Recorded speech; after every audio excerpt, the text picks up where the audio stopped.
Dark greetings to you, and welcome back to CBT, where I'm critical and my guests are based. If you need any more proof that we're descending into a world of madness, look no further than the weird news around Jack Murphy. And if you don't know who Jack Murphy is, honestly, I don't blame you, especially if you're not plugged into the culture war. Long story short, Jack Murphy is a former Democrat turned based hero by our God Emperor Trump, or something like that. He wrote a book called Democrat to Deplorable a few years back, and he's a regular on Timcast IRL. And recently, someone has discovered an article he wrote back in 2016 where he more or less said being a cuck is actually what alpha chads do. I doubt it. Yeah, nah. Does it sound familiar though? An ex leftist that joins a mostly right wing circle and is found out to be a cuck? It might if you follow the hashtag Comicsgate. In fact, this very thing has happened, not to one, but two personas in the movement. Sidebar, if you ask Comicsgate, Preston Poulter isn't one of them and is actively trying to destroy the movement, like some kind of weirdo, but that's a story for another time. Now I have no doubt that all this dirt from these people's past were dug up in an attempt to kill their credibility, a right-wing cancellation attempt. And that brings me to an odd question. Will the right cancel someone for being a cuck?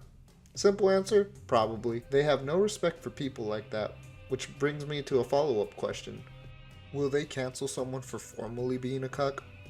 Well, clearly they'll try. Then is there no road for redemption for those with rocky paths who seek to become a better man? If the right wants to be the big tent they say they want to, then they will undoubtedly have to take in some reformed and maybe even current cuckolds. The right loves to parade their former leftists, Carlin, Gothics, hell, up to a week ago, Jack Murphy himself. So shouldn't it be expected when someone converts that they'll have some skeletons in their closet? The simple answer is yes, it should be expected. So I would argue that the person under scrutiny's reaction when these things are dredged up is more important than what they did in their past. So I'm going to go over three individuals, Jack Murphy, Donal, and Preston Poulter, and what happened when their pasts were dredged up. So let's start with the hot topic, Jack Murphy. So I gave you a quick rundown of what happened earlier.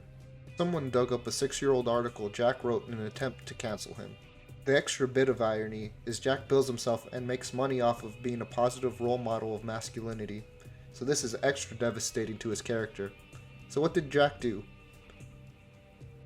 Knowing this article was floating around, he jumped onto a YouTube livestream called You Are Here.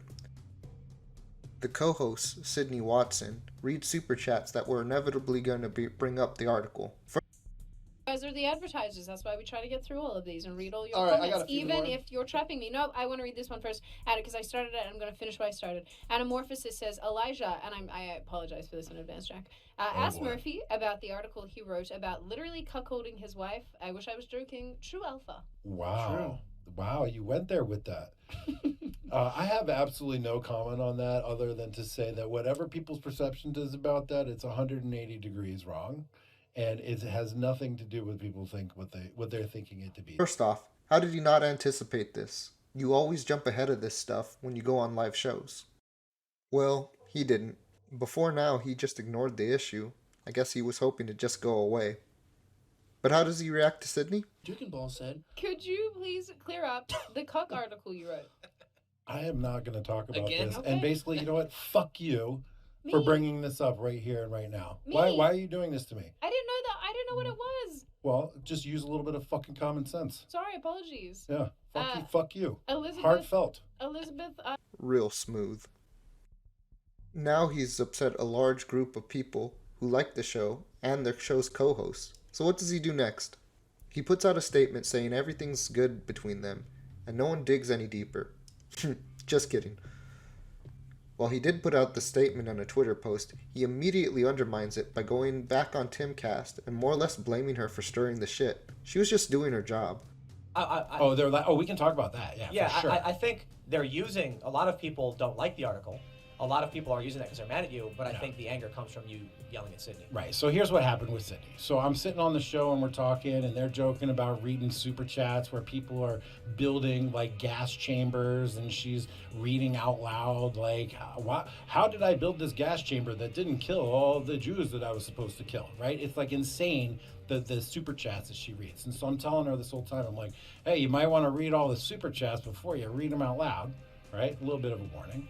And then she asked me the question about the article, and I answered it politely. I deflected. I was like, that's not me. It's 180 degrees from whatever that article says. And I'd really rather not talk about it anymore. And then a couple minutes later, she literally asked me the same question all over again. And I cursed at her. I shouldn't have cursed at her. And I apologized, Sydney. I apologized to her that day and that night and the next day. And she accepted my apology. So I don't know why everybody's still butthurt. But I shouldn't have cursed at her. I should have just used amused mastery and just like laughed at her and dismissed her. But I didn't, because I had set a boundary and she crossed it. And that's part of being a man too, is saying, here's my boundary, please don't cross it. And then she crossed it, and I told her that I didn't like it. Did I use the right words? No. Should I have cursed at her? No. And did I apologize to her for that? Yes. Did she apologize to me for putting me in a bad spot? Yes. Did Elijah? Yes. Did Elijah and I go out for dinner and drinks afterwards? Yes. Has Sydney and I talked afterwards? Yes. So I don't understand why everybody's so white knighting, simping for her. She can stand up for herself. It's resolved. And in my mind, it's done. And to me, this is such a nothing burger in my life. I am so focused on so many other bigger, more important things that people chipping and chirping away at me at this are just so annoying. And of course, this caused the Streisand effect. More eyes on the article, and emboldened the people who wanted to cancel him in the first place, adding to their numbers by pissing off the You Are Here / Sydney Watson following. So of course the internet does what it does best, and it kept on obsessively digging into him. And all that gets more people with even bigger audiences like the Quartering and Nick Rekieta to talk more about it, the latter of which he sent oddly threatening DMs to. Now, I can't verify any of this. For all I know, it's just photoshops and deepfakes, but apparently people found a much more recent 2019 Chatterbait account, where he does all manners of things, including inserting foreign objects into himself, cementing him as a paragon of masculinity, right? I doubt it. His brand is probably permanently ruined now, and I gotta say, he has no one to blame but himself. When the article came up, he just addressed it, said something like, yeah, that's not who I am anymore, and just laughed it off at any live streams when it came up, only a few people would have really cared, and none of this other stuff would have even came out. I know what you're thinking. And how do you know that, you handsome devil? Well, because that's exactly what happened to the next guy I'm about to talk about. The extremely talented artist of the wildly successful comic book campaign, Cash Grab. Link in the description, but hurry up, I've heard it's ending tomorrow. Of course I'm talking about Donal DeLay. So if you don't know what Comicsgate is, I'll give you a quick recap for some context. Comicsgate is a consumer movement where consumers of the big two, Marvel and DC, aired their grievances about the overt propaganda being put into mainstream comics. Eventually, professional comic book artists left Marvel and DC and made independent comics to sell to their growing customer base. The movement has had several schisms in the past, so infighting was pretty common occurrence. During one such schism, someone revealed that Donal used to have a web comic about polyamory. Some of these comics didn't put Donal in the best light. Sorry, Donal. I had to. Of course, this caused Comicsgate as a whole to laugh and mock him. He rolled with the punches and reassured the community he wasn't that person anymore, and more or less everyone forgot about it, except for the occasional jab here and there, and a story. And as far as I know, and if you're watching Donal, please correct me if I'm mistaken, he's still welcome and loved by most CG circles. And that brings me to my last and most hilarious example. A true cautionary tale for anyone on how not to react when your internet dirty laundry is exposed. Good old Preston Poulter. Preston is a little weirdo who didn't get enough attention, so he became a villain to Comicsgate. You'd think he'd have something better to do with his time. He would often call people cucks and betas, so it made it all the more juicy when a gator named Sheila Alien, known for her masterful trolls, found videos of Preston and his now ex-wife. In some videos, he was getting pegged by her in full dominatrix garb. In others, he watched as she pleasured a large African-American man right in front of him. You can't make this shit up. So when this was revealed, how did he react? Well, he blamed everyone for kink shaming. Then he tried to call the authorities for revenge porn, even though he was the one that uploaded the content. He got so butthurt, pun intended, he even threatened litigation against Ethan Van Sciver, the human sunbeam, just for laughing at him. They are currently in litigation right now, but for a different matter. There's so much more to this story, I ain't gonna go into it now, or ever, cause he's a gross weirdo.